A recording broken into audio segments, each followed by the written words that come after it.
Now, I do feel like Terence has the better resume. That's why I have him as high as I have him. Number one on my pound for pound list. He cleaned out a whole division, right? He's been champion for a long time. He went to Scotland to win the title. Then he beat Gamboa to stop Gamboa when Gamboa was being compared to Floyd Mayweather. People forget about that. They look at a guy 5 years down the road and say, oh, you just beat this guy, but he's been knocked out X amount of time. But you gotta judge him based on where he was at that time. He was undefeated, and he was being compared to Floyd Mayweather. That's the guy that Terence Crawford defended his belt against. Looking for you, Errol. Where you at? I'm in the ocean. You say you the big fish. I'm looking for you. Fucking goofy ass shirt. Where your ass at? Oh, whole ass. Well, you got a lot of room to hide in this motherfucker. I don't know if I can find you in the ocean. See, this ocean big in the motherfucker, man. We ain't gonna be able to find your punk ass out here. Got a lot of places to hide. Wow. Now, this just speak volumes. Like, this what Terence Crawford did was very creative. It was creative. It was very funny. I feel like, but this been going on for way too long now. Like, this been going on for way too long. This is not the first time this man called out Errol Spence Jr. And if I'm not mistaken, I think that was Shakur Stevenson in the background saying, "So we could shut your goofy ass up." That's what it sounded like he said. Now, this is just what been going on since Terence Crawford came to 147. He been calling out Errol Spence Jr. and nothing came out of it. Way before Errol Spence Jr. was the so-called A-side, Terence Crawford been calling out Errol Spence Jr. and Errol Spence Jr. been giving him excuses. Now his new excuses is, I sell more than you. I sell more pay-per-views than you. So I'm the big fish. Like, there's no sense of urgency to get in the ring with Terence Crawford.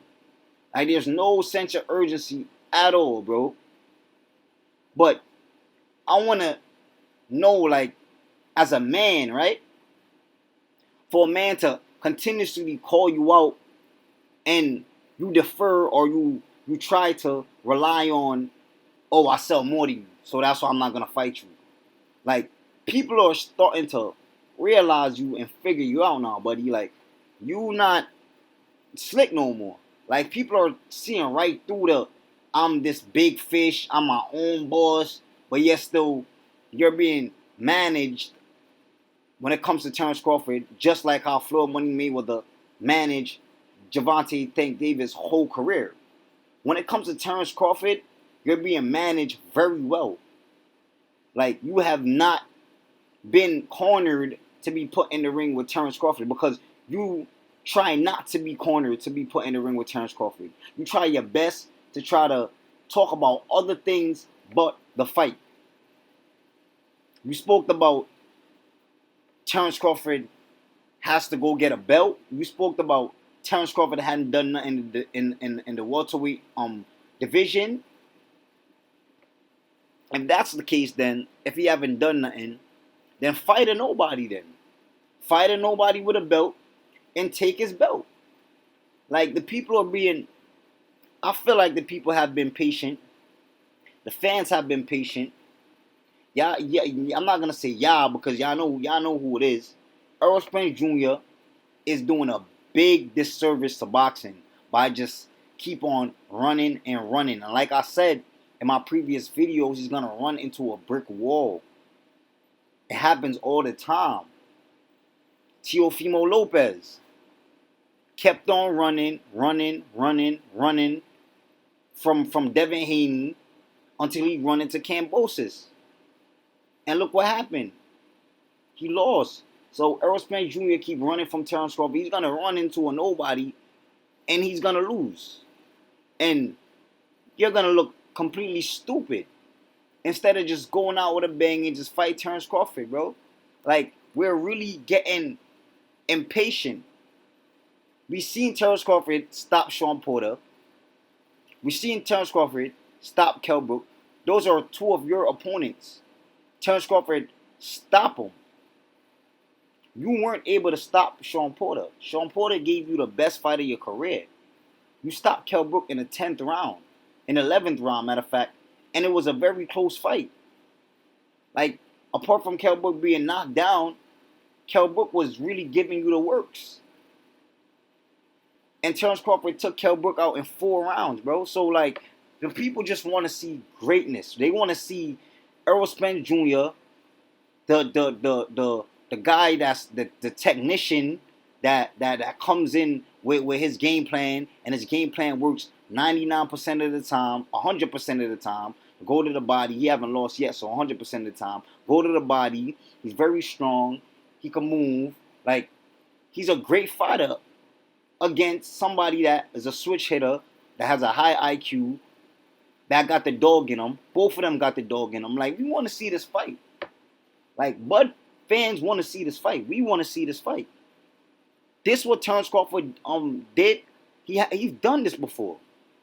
After he beat Sean Porter, he said if Errol Spence Jr. don't take his tail from between his legs, then we could fight. Like, he been doing this. So this is not nothing new, man. Like, this is just like it's entertainment now. It's just to show you, like, now I'm calling you out. Y'all seen that Terence Crawford had petitioned to fight Errol Spence Jr.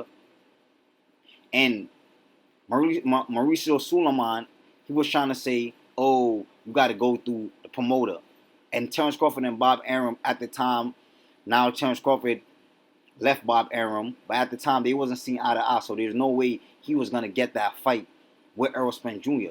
So now he's doing his best to promote. Now he's trying to make that fight with Errol Spence Jr. as much as possible, because Bob Arum failed to do that while Errol Spence Jr. was running. So there's no way he was going to be able to secure that fight when your promoter is against you and Errol Spence Jr. doesn't want to fight you. So now Terence Crawford is doing his best. Now he's promoting. He's being entertaining. Y'all said that Terence Crawford is boring. He doesn't sell fights. He's not marketable. He's showing you that he's marketable. He's calling out the so-called best welterweight. And the best welterweight is just going to keep running. So I don't know what else Terence Crawford got to do. He petitioned. His petition got denied from what I've seen. So I really don't know. It's up to Errol Spence Jr. He's the so-called big fish. So he needs to put his foot on the gas, bro. Right now, you in park. Your car is in park right now, bro.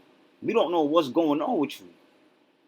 You need to take that car out the garage and you need to go for a test drive, bro. Because I'm not even going to lie. Like, if you go in there and you go and fight Terence Crawford straight without a tune-up, you're going to get stopped. So I'm gonna give you the benefit of the doubt. You feel me? You say you didn't want no tune-up. It's strap season. You want to jump straight into championship on matchups. So we gonna give you the benefit of the doubt. We gonna say, all right, boom, Earl, we gonna throw you in there with a no name. Mark my words, that no name that Errol Spence Jr. fights, it's not gonna end pretty for him. And I'm letting y'all know that. And that's because the table is already turned. Like, it turned already. Like, everything is going great for Bud. And Bud is very humbled. And that's why he's always going to be on top, because he's very humbled. No matter how much people discredit him, you don't see Errol Spence getting this much hate. People are not talking about the reason why Errol Spence sells more pay-per-views. Nigga, he live in Dallas. He live in Texas. Like, compared to Omaha, like, we already know that Dallas got way more people than Omaha, bro. You feel me? So we we know what's going on. Like, we're on top of Bob Arum being a shitty promoter, and we know Al Heyman and Mayweather promotion over there, like, they taking good care of Errol Spence Jr. That wasn't the same thing with Terence Crawford. So we all know why like Errol Spence Jr. sells more pay-per-view than Terence Crawford, because you're on a great promotional company, and the PBC and PBC promotions, they're very good promoters. Like, that's just what it is. I can't be a hater, nigga. I don't mess with Top Rank. I mess with Terence Crawford. I don't care about Top Rank. I'm keeping it a buck. So I don't know if Errol Spence Jr. is gonna wait until he lose by no name instead of taking this fight. We don't know what's gonna happen, but we hear Bud came out. He was vocal about who he wanted to fight next, either Keith Thurman, Ugas, or Errol Spence Jr. He spoke. He said he didn't count on Jerron Moose Ennis, the fight that I really want to see. So we just gonna have to wait and see what's going on. But this was just regular Terence Crawford being Terence Crawford. He's very marketable. A lot of people say he's not marketable because he got a shitty promoter, but he's more marketable than Errol Spence Jr. If you want to ask me, being marketable don't mean you gotta be drunk every event that you go to. That's not being marketable. Being marketable is being able to promote a fight, and Terence Crawford does that very well. Y'all need to go back and look at Jose Benavidez. Y'all need to go back and look at Hank Lundy. Y'all need to go back and look at Terence Crawford post-fights. Y'all need to go look at all of that. Like, he's very marketable. And we're going to see how things go with his career now that he finally left top-ranking Bob Arum. And I don't know what's next, but I'm going to keep following Terence Crawford. Any little updates, I'm gonna try to, like, keep y'all up to date. You feel me? Because I feel like I haven't been dropping a lot of content lately. Like I said, I've been busy. A lot of stuff been going on. But I'm here now. And that's all I got for y'all today. Make sure y'all hit that like. Make sure y'all hit that subscription button. And I'm out.